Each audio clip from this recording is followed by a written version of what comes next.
नमस्कार, जय श्री कृष्णा। कैसे हैं आप? पार्थाय प्रतिबोधितां भगवता नारायणेन स्वयं व्यासेन ग्रथितां पुराणमुनिना मध्ये महाभारतम् अद्वैतामृतवर्षिणीं भगवतीम् अष्टादशाध्यायिनीम् अम्ब त्वामनुसन्दधामि भगवत् गीते भवद्वेषिणी। गीता माता की जय जयकार करने का ये जो अवसर हम ले रहे हैं, इस अवसर से हमारे जीवन की जो सौरभ है वो थोड़ी और बढ़ जाए, ऐसी भगवान के चरणों में प्रार्थना है। और जो जो भक्ति के रस को बढ़ाने वाला ढंग है वो हमारे स्वभाव के अनुसार हमको मिले, हम उसको लेके आगे बढ़ें, ऐसी भी प्रार्थना है। प्रार्थना का एक अर्थ यह भी रहता है कि हम उसका सेवन करें जो सर्वत्र है, तो वो प्रार्थना है। और जब हम सचमुच प्रार्थनामय हो जाते हैं तो हमारा जीवन यज्ञमय स्वतः ही हो जाता है। ओम यज्जाग्रतो दूरम उदैत देवम तदौ सुप्तस्य तथैवैति दूरंगमं ज्योतिषाम ज्योतिरेकम तन्मे मनः शिव संकल्पमस्तु। तो जो ईश्वर का संकल्प है उसके साथ हमारा संकल्प मिल जाए। यत्र योगेश्वर कृष्ण यत्र पार्थो धनुर्धर तत्र श्री विजयो भूतिर ध्रुवा नीतिर मतिर मम। जहाँ योगेश्वर कृष्ण है और धनुर्धारी अर्जुन है, वहां पर विजय श्री अवश्य होती है, यह निश्चित बात है। तो वो जो विजय श्री है वो आपके जीवन में आए, उसको लेकर हम आगे बढ़ते जाएं। आगे बढ़ना का अर्थ क्या है उसको भी हम भूलें नहीं। और इस तरह श्रीमद् भगवद गीता का आश्रय लेते हुए 47वें श्लोक में भगवान ने कहा, श्रेयान स्वधर्मो विगुणः परधर्मोत् स्वनुष्ठितात् स्वभाव नियतम कर्म कुर्वन्नाप्नोति किल्बिषम। इसका अर्थ है ये स्वधर्म के पालन की प्रशंसा इसमें भगवान कर रहे हैं। स्वधर्म का मतलब हुआ कि मेरा धर्म। मेरा धर्म का मतलब यहाँ हिंदू मुस्लिम ईसाई इत्यादि नहीं है। यह मनुष्य विशेष का जो स्वभाव के अनुसार नियत कर्म उसके भीतर से आता है उसका पालन करना। इसका अर्थ पढ़ते हैं, फिर थोड़ी सी बातचीत और करते हैं। अच्छी प्रकार आचरण किए हुए दूसरे के धर्म से गुण रहित भी अपना धर्म श्रेष्ठ है, क्योंकि स्वभाव से नियत किए हुए स्वधर्म रूप कर्म को करता हुआ मनुष्य पाप को नहीं प्राप्त होता। इसमें बहुत गहराई है। ऊपर ऊपर से समझने का प्रयास करें तो हम स्वधर्म को अगर जो मनुष्य इस तरह अपने भीतर की वाणी को सुनता है कि उसे लगता है मुझे संगीतज्ञ बनना चाहिए, या मुझे अभिनेता, या मुझे चित्रकार बनना चाहिए, मुझे लेखक बनना चाहिए, तो वो उसके अंदर से है, पर वो उसकी अनदेखी कर देता है, क्योंकि उसे लगता है व्यावसायिक दृष्टि से सफल होने के लिए कोई एक ऐसा कार्य अपना लेता है व्यवसाय का जिसमें कि प्रतिदिन सायकाल उसके पास बैंक में तो बैलेंस बढ़ रहा है, पर उसके मन में जो प्रसन्नता का स्थान है वो धीरे धीरे संकुचित होता जा रहा है। तो उसने अपने धर्म यानी जो जिसके लिए वो बना है, जो कि उसके अलावा संसार में और कोई उतनी अच्छी तरह समझ नहीं सकता है, उसको लेकर वो आगे नहीं बढ़ा। दूसरे धर्म का एक अर्थ इसका ये भी निकाला जा सकता है।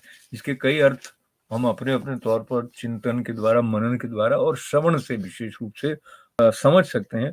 पर बात यहाँ पर ये हुई कि अपने धर्म का पालन करेगा, उसकी अपेक्षा अगर बहुत कुशलता से कोई दूसरा जो स्वधर्म रूप कर्म को करता हुआ होगा तो वो पाप को नहीं प्राप्त होगा। उसको हम यूं समझ लें कि वो अपनी आत्मा के साथ एक में एक होने की जो सुरभि है उसके साथ जुड़ा रहेगा, तो वो एक प्रकार का पुण्य है। अपने आप को धन्य बनाना वो एक पुण्य है। पुण्य का मतलब किसी स्थल पर जाकर अमुक राशि से कोई सेवा करना ही नहीं है। वो भी हो सकता है, पर उसमें भी अगर अहंकार का संपुट अधिक रहेगा तो संभव है वो उतना पुण्य नहीं हो जितना कि अपनी कृत्यता की अनुभूति करना एक प्रकार का पुण्य है। ऐसा कहते हुए 48वें श्लोक की तरफ चलते हैं। सहजम कर्म कौन्तेय सदोषमपि न त्यजेत सर्वारंभा ही दोषेण धूमेनाग्नि रिरवा वृताहा। ये 48वां श्लोक जो है इसमें स्वधर्म के त्याग को न करने की बात भगवान ने कही है। कहा कि हे कुंती पुत्र, दोष युक्त होने पर भी सहज कर्म को नहीं त्यागना चाहिए। अब सहज कर्म और जो पहले बात कर रहा था कि अंदर से जो इनर कॉलिंग है वो एक ही बात है। कहा हे कुंती पुत्र, दोष युक्त होने पर भी सहज कर्म को नहीं त्यागना चाहिए, क्योंकि धुएं से अग्नि की तरह सारे कर्म किसी न किसी दोष से युक्त हैं। जो सहज शब्द है उसको और स्पष्ट किया गया है यहाँ कि प्रकृति के अनुसार शास्त्र विधि से नियत किए हुए जो वर्ण आश्रम के धर्म और सामान्य धर्म रूप स्वाभाविक कर्म है, उनको यहाँ स्वधर्म, सहज कर्म, स्वकर्म, नियत कर्म, स्वभाव कर्म और स्वभाव नियत कर्म ऐसे नाम दिए गए हैं। बात यह है कि कार्य कोई भी है उसमें कोई ना कोई दोष होगा। दोष होगा का क्या मतलब है? जैसे कि आप सोने से कुछ आभूषण बनाते हैं तो कहते हैं उसमें कुछ मिलावट करनी पड़ती है, बिल्कुल शुद्ध तो नहीं होता है। उस प्रकार से जो भी कर्म किया जाता है वो पूरी तरह सात्विक भाव से ही परिपूर्ण हो ऐसा आवश्यक नहीं है, बल्कि यह संभव नहीं है। उसमें कुछ राजसिक तत्व होगा, कुछ तामसिक तत्व भी हो सकता है। संतुलन की दृष्टि से देखना यह होता है कि मुख्य रूप से जो उसको परिभाषित करने वाला मुख्य गुण कौन सा है। उस दृष्टि से सात्विक कर्म, जो सात्विक गुण प्रधान कर्म किए जाने के को प्रोत्साहित किया गया है श्रीमद् भगवद गीता में। बात यह है कि जो सहज कर्म है, जो सहज रूप से आ रहा है, उसमें कुछ थोड़ा बहुत दोष भी है तो भी उसको छोड़ना नहीं है, उसको करना है। ये बात भगवान ने इस श्लोक में जो कही है उसको और तरह तरह से हम संतों की वाणी का आधार लेकर समझने का प्रयास कर सकते हैं। पर मुख्य बात यह है, जैसे पहले वर्ण आश्रम आए थे तो जो वैश्य या क्षत्रिय हैं वो अगर ब्राह्मण के कर्म को करते हैं तो उनके लिए वो कल्याणकारी नहीं होगा। अब इसमें पहले ये समझना पड़ेगा कि वर्णाश्रम जो है वो एकदम ठोस रूप से आरोपित किया हुआ आश्रम नहीं है, गुणों के अनुसार ही है।